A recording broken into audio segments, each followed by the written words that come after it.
My dad works in B2B marketing, but I never really knew what that meant. Then one day my dad came by my school for career day and told everyone in my class he was a big ROAS man. Then he just kept saying things like, the bigger the ROAS, the better, over and over. My friends still laugh at me to this day. I think it means calculating a return on ad spend. One thing's for sure, I'll be known as the ROAS man's kid for the rest of my days. Why couldn't you just be a fireman or a lawyer? Why? You ruined my life, Dad.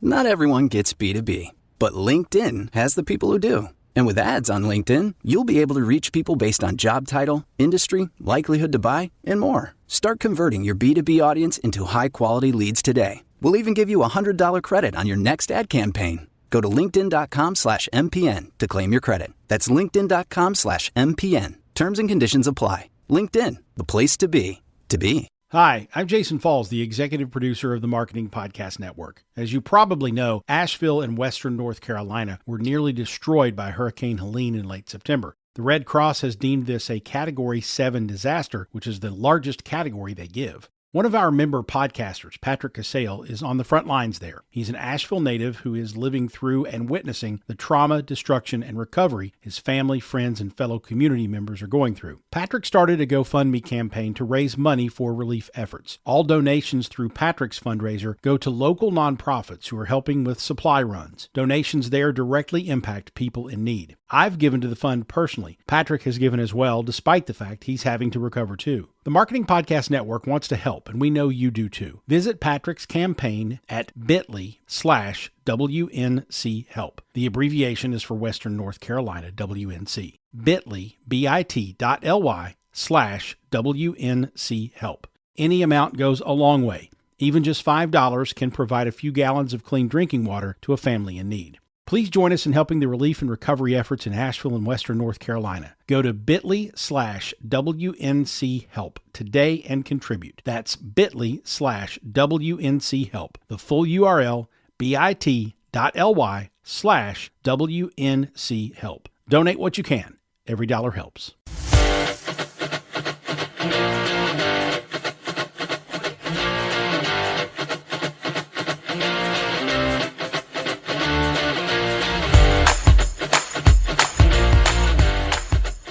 Welcome to Storylines Live, the only podcast that explores the meaning and the power of the most important story in business.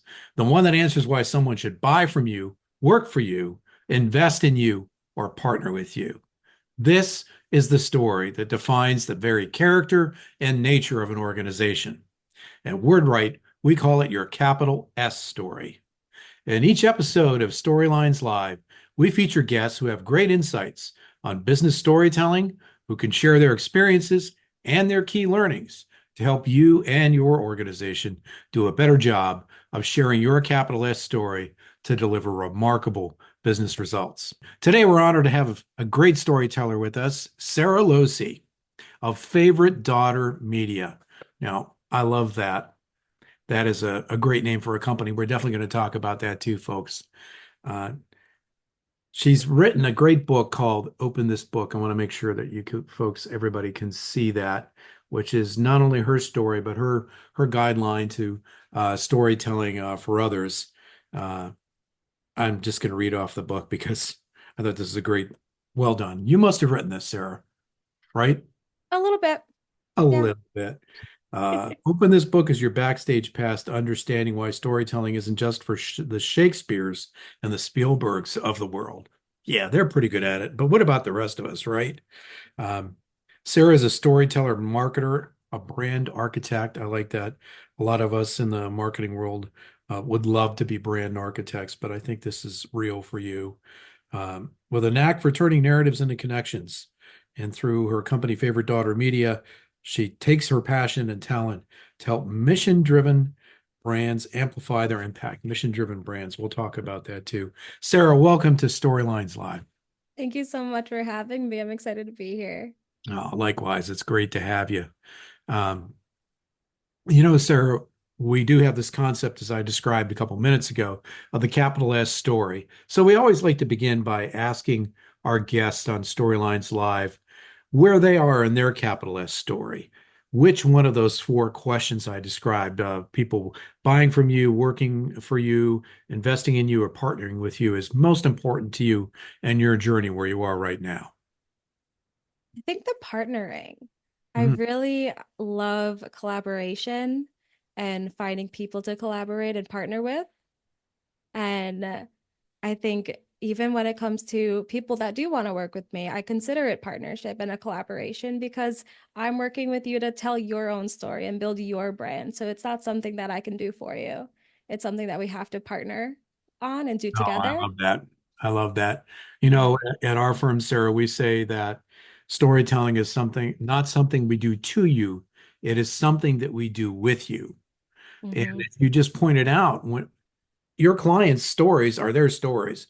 At the end of the day, and this is another thing we say at our firm too, at the end of the day, we are never going to know your story as well as you, the client, does, right? Hmm. We're here to help you with that, right? Trained professional storyteller. But it is their story at the end of the day.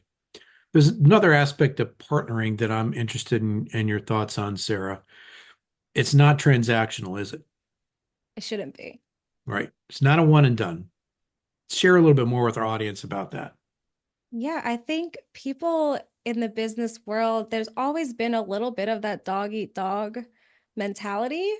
And I'm really glad to see it shifting, at least in the industries that I've done a lot of work in, because it's now kind of a mentality of rising tides raise all ships. There Hmm. are enough clients to go around, and there are so many different aspects of the things that we do that I can meet a company that does exactly what I do, but they do it a little differently, or there's pieces that they do that I don't, or that I do and they don't. And it's so easy to just fill in the gaps for each other that we're not taking away from either person, and having it be that ongoing relationship that just continues to build opportunities for me, for them, for the clients that come in. It's just everybody is going to win and you're going to get such a better product. I like bouncing ideas off of other people and being able to have that collaboration. It just brings the best ideas out of everybody and you get so much more quality content. Boy, that is well said, Sarah. Absolutely. Um, Beautiful. Now, in terms of your own experience, you are a trained marketer, uh, and you spent quite a bit of time in the field.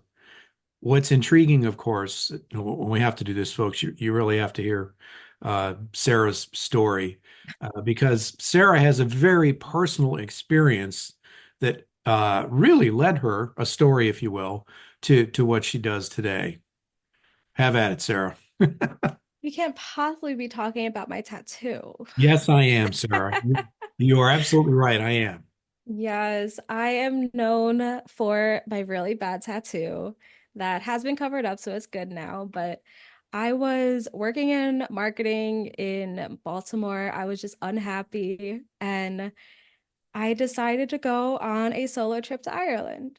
And this was just going to be a great experience, do something independent, see if I can just be alone in a new place by myself for a week and what's going to happen. Apparently what was going to happen was I was going to end up in a tattoo shop, ask for an airplane, and walk out with a tattoo that looked far more like a penis than I had intended. Ugh, And that was on my body forever.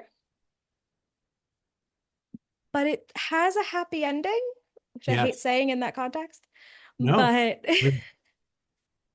years later, I did get it covered. My parents never found out until an episode of a podcast came out about it. But years later, I was working in podcasting. I was pitching a client to be on it, one of the biggest finance podcasts there is, Stacking Benjamins.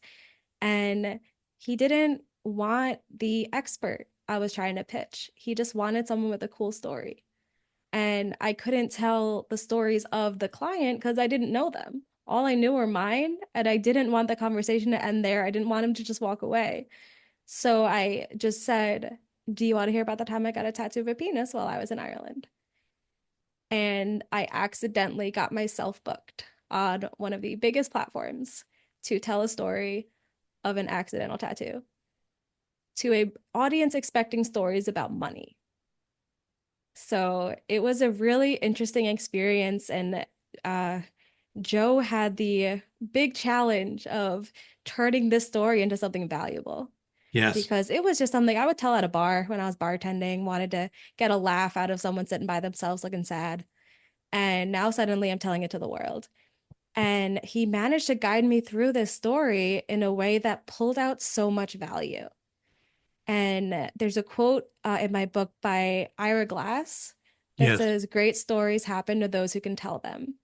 And that was the day that I learned how to tell a great story because he managed to guide me through it and bring out all these lessons of finding ways to be brave and changing my career and taking advantage of what I was good at, leaving behind the things that were holding me back.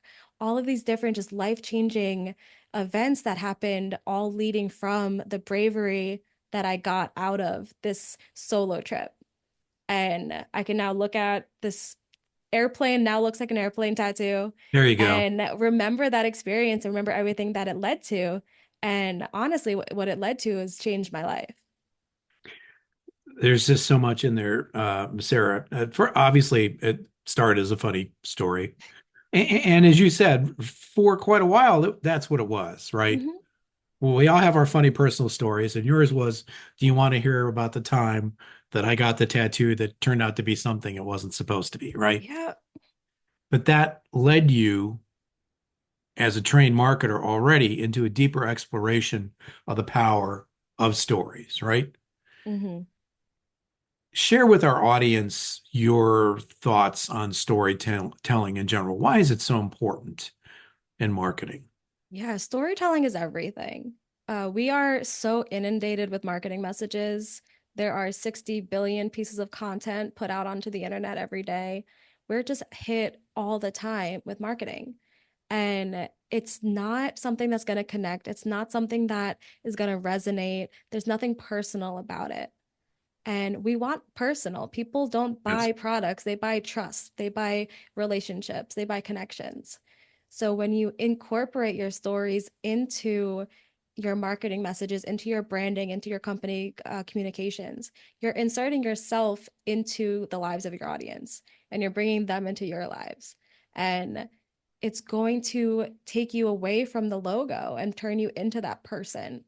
And I think the stats right now are corporate trust is at about 27%, a very low number, because people don't trust companies because there is no soul in a company. It's the people. So when you can show yourself as the person, not as the company, you get past that step and you're able to build that trust, build those connections. Absolutely. That very well said. And the way the I think stories are hardwired in our brains. There Hmm. are certain narratives. Uh, not too long ago, I saw the latest Deadpool movie. No spoilers. I haven't seen it yet. Okay, well, I enjoyed it. Some people may not enjoy it, but I love Deadpool. And there's a lot of tongue-in-cheek stuff in there about the Marvel Comics universe or MCU. And uh, why do we have 40 movies in the Marvel comic universe? We're telling the same stories over and over again. And our take on that is that there are certain elemental stories that are baked into our brains. Hmm. And the work in our company, Sarah, what we're trying to do is help tease out the elemental story, the archetypal story, if you will, of our clients, and then align it with the specifics of the organization to help share that story. Your work, a lot of it is with thought leaders, correct? Hmm. Yeah, I like to work one on one a little bit. Yeah, so tell our audience a little bit about, what the difference there might be between an organizational story and working with a thought leader. Yeah, I think there's a lot of different ways to approach it. When I work with a thought leader, it's really, I want to tell your story Hmm. and the story of how you got to this point, how you learned what you're talking about, not necessarily the information that you are putting out into the world and what you're is making you that thought leader, but how you discovered it and what impact it's had on your life and all those changes around it. Those are the stories that I want people to tell. And I want them to tell them because that's how you get attention. That's how you become memorable. That's how you become a brand. And that's how you stand out from all of these people on stages across the country, giving out all this information and having their audience kind of snoring in their seats. Yeah. You have to make it enjoyable and memorable and personable. And when it comes to a company, it's different because a company is not a single person. Right. A company is this just big accumulation of all of these different people and all of their different stories. Mhm. And I love that idea of kind of taking the most integral parts of these people at the top and turning that into one story of the company. I think that is so genius and so fascinating, but it does have more like different challenges Yes. because you have to make Yeah. sure everyone's stories are aligning with the brand values. Everything is coming together seamlessly. So I feel like I almost even took like the easy route because I just got to talk to one person, but it's definitely a different process and both are so needed. Yeah, they're definitely complementary. And Sarah, you do a lot of work in finance, right? Yeah, I have a background in working in finance marketing, so I have a little bit of a niche in that space. Definitely. So I think that's an excellent example of a business that's it's really people driven, right? When you're talking about financial advising or you are trusting a person, right? They may work at a company, Mhm. but you're trusting a human being to advise you and guide you on protecting your wealth or establishing wealth, creating wealth, or whatever your specific goal may be. And in that sense, it seems to me really important for the individual to be crystallizing their story and sharing it in a way that creates trust. What's been your experience with that? Yeah, I think with finance, it's interesting because the finance piece of it, a computer can do it. Yes. A computer, especially in how much AI has moved forward, you don't need a financial advisor to run algorithms and tell you what your risk tolerance should be. That's any computer can do it. But what a computer can't do is look at the lives of two different people and see all of the different just uniquenesses and all of the different aspects that are impacting financial decisions differently and have that experience to say, okay, the machine might be telling you to do this, but don't forget you have a kid with special needs and we have to set up this so that they're protected. Like all Yeah. of these different pieces that you can't get from a robot. You just can't get from a computer. You need the person that's going to be in your corner, that's going to be giving you their experience and helping things make sense. And the way that those are going to make sense is through their stories. How have you helped other clients through this? How have you made Exactly. these decisions in your own life? Why are you passionate about this? Why is this the decision you would recommend? And because you can tell me all of the numbers and the percentages that are going on in my own portfolio, and I'm an accredited financial counselor, my eyes will still glaze over. But if you instead approach it as this is what my retirement's going to look like because I'm setting myself up early and I can plan all of this and be so excited about it, that's what's going to matter to me. It's not about what funds you're putting my money in. It's Right. about what that's going to do to my life. And you need that person there to really communicate that. That is just such great insight, Sarah. I really appreciate you sharing that. Folks, we're going to dig into Sarah's work with her clients more specifically in a minute. We'll be right back after this message.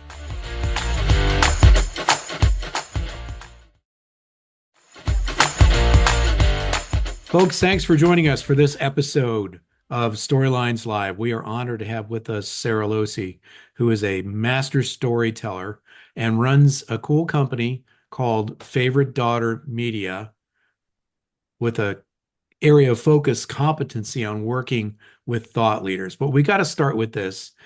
Sarah, you have a great sense of humor and your creativity shows through in many ways. One of the ways that people would see that right away is the name of your company. Please tell our audience how your company came to be called Favorite Daughter Media.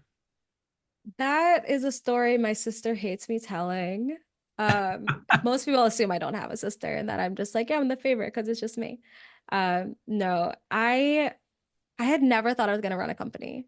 I thought I was going to be an employee forever because I don't want to do the technical side. I don't want to do the admin stuff. This is too much work. I'm not going to do it. But when I finally actually made that decision, I was like, well, now I have to name it. And I don't know how to name a company. I've never named a kid. I named a pit bull Kevin. I don't know how to name things. So I was just Googling how to name a company. And it gave me this whole list of ways. And it was text your friends for adjectives they'd use to describe you, which is a great ego boost, but did not help. Right. And what was your childhood nickname? Which my dad has called me Bub every day of my life since I was born. Yeah, that doesn't sound. Not, no, not a good company name. I kind of had to just throw all that advice aside, and I was just thinking about like what feels like me. Because I'm not trying to create the next like Apple or Google. This isn't going Mhm. to be this giant corporation. This is just going to be me. It's my personal brand. It's who I am. How do I get that to translate? And when I think of like who I am at my core, everything I am is due to my dad. Both my parents, of course, but my relationship with my dad has always been my favorite relationship in my life. And he's given me the level of support that I've needed while still making sure that I don't kind of fly off the deep end because I can be very spontaneous, is the nice way to say it. Impulsive is probably the more accurate one. So it was not actually meant to be an insult to my sister, though, bonus points. It's really just paying homage to my dad, and it's named for him and that relationship. But it's memorable. It's a conversation starter. It really is. Are you often asked, as I asked you, why is it called that? I'm always asked that. I'm always asked, like, are you the only daughter? Yeah, there you Or go. Yeah. I have a business partner. I have a second company called Branded. That's a podcast production house. And Yes. he's age-wise, he is in the range that feasibly he could be my father. Right. And so everyone assumes like when I say I'm favorite daughter media, he's the dad I'm referring to. And Oh, wow. so, but there's a lot of fun that I've been able to have with it branding wise. If you look at my website, there's like love notes from happy parents instead of testimonials, and Yes. my diary instead of my blog. So I've been able to really just have a lot of fun. And that was my goal. I left finance so I could have a little bit more fun. There you go. I think that's wonderful. And I must say I enjoyed looking at your website too. And I think to be a good storyteller, and sometimes folks try and force the humor, but it's so refreshing. Uh, and that's why folks need storytellers to inject that relatable sensibility, that little chuckle here and there, or sometimes the laugh out loud. That's what I really enjoy, and I see that in what you're doing, Sarah. Now, you told us the story about the tattoo, which was foundational. Tell the audience why you decided to start your own company rather than work for somebody else.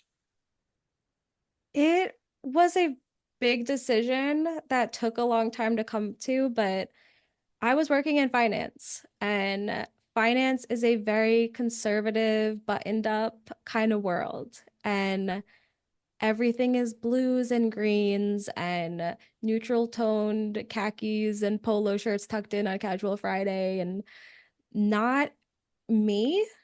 And I loved the job. I loved the company and I loved what I was doing, but I spent all of these years just trying to fit into the role that I thought I was supposed to be and make myself seem like this really polished professional in this industry surrounded by just like older white men.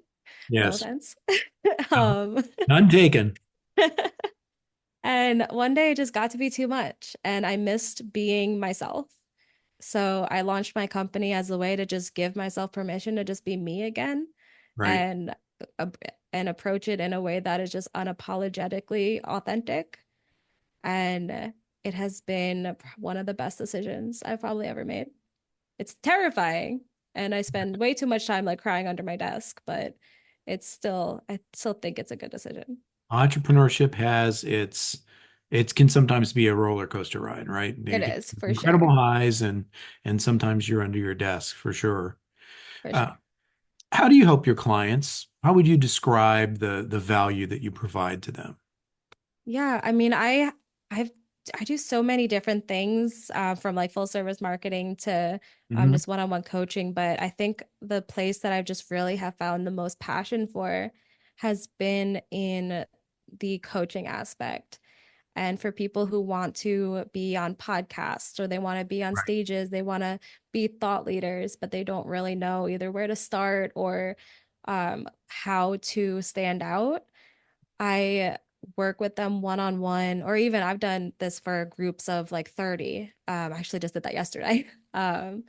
But Wow. I work with them on figuring out what is your message? What is your story? How can you teach your concepts through stories instead of facts and figures, and really giving them those avenues to make connections? Mhm. And I mean, marketing tells what stories sell. How do we use our stories to sell ourselves to an audience, to sell our products to our prospects? It's all about the story. But if you don't know how to tell a good story, it's never going to go anywhere. So some of it is just figuring out what your story is, and then some of it is how can you tell it in a way that's going to be compelling. So true. So true.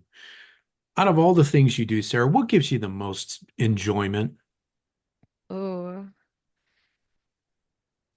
I think when I see people finally get it. Hmm. So the thing that I hear the most when I say that you need to tell stories is I don't have one. I don't have a story. And what they're really saying is my story doesn't matter. My story is not important. And that's kind of why I've latched onto this tattoo story, because the tattoo isn't the story.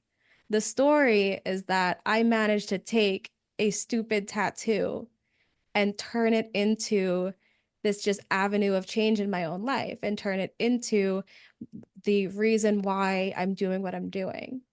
So when I'm able to help someone realize that if my story can be valuable, my stupid little tattoo story Right. can have me speaking on stages across the country at 26 years old, I'm pretty sure we can find something in your Yes. life. Something may have happened that can be valuable. We just haven't looked at it the right way. We haven't looked at it on in the lens of a storyteller. We've only looked at it from the lens of someone just going through their life. Wow. Really well said, Sarah. And I 100% agree with you. My first career was in journalism. And when I was in college for journalism and in the Journalism 101 class, I had a professor, John Lowry. If anybody in the class ever said that people don't have a story, he would send them out onto the quad and tell them to not come back until they'd So interviewed they did. somebody and gotten a story. And I think that's another way of getting at what you just shared, which is that we all Mhm. have stories. But we all also would benefit from working with someone who can help us bring those stories out. And that's exactly what you do. Sarah, how can people find you? So I know you mentioned my book is Open This Book, The Art of Storytelling for Aspiring Thought Leaders.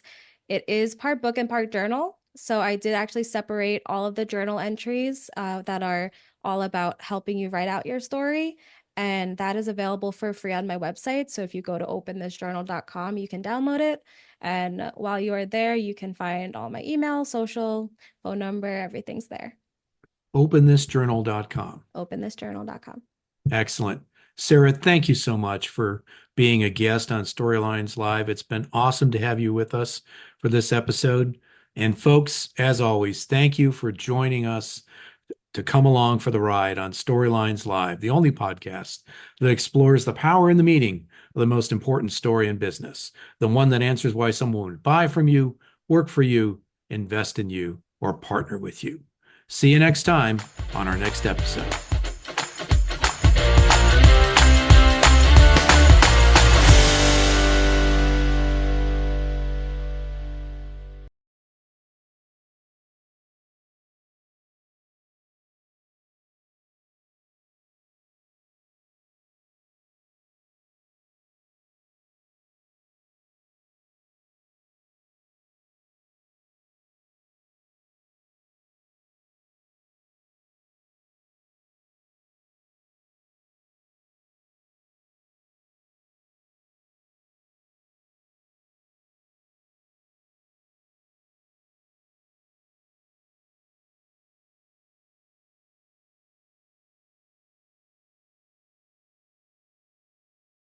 You may know you're listening to this show along the Marketing Podcast Network, but did you know there are other great shows on MPN to help your business? Hennica Watkins-Porter hosts The Entrepreneurial You, empowering entrepreneurs with insights on leadership, business, and success. Hennica, tell listeners what to expect from your show. So we provide innovative business strategies and practical solutions to common entrepreneurial challenges. And where can people subscribe? Find us at hennicawatkinsporter.com, as well as the Marketing Podcast Network at marketingpodcasts.net, or search for it wherever you get your podcasts. You heard her. Go subscribe. This podcast is heard along the Marketing Podcast Network. For more great marketing podcasts, visit marketingpodcasts.net.